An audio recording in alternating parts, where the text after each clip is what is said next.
Still got lots to do, but I am tired for day one. I'm gonna do the scalloping, not on the whole thing, few parts. This is gonna be an outside planter, so the hole didn't need to be all the way. We got it about 10 inches down. And this is gonna be the bench that'll go right beside it. Or I should say, that will go right beside it.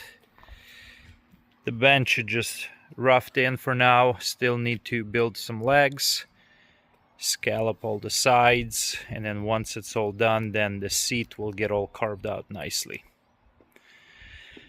That's it for part one. Hopefully part two I'll get it all done.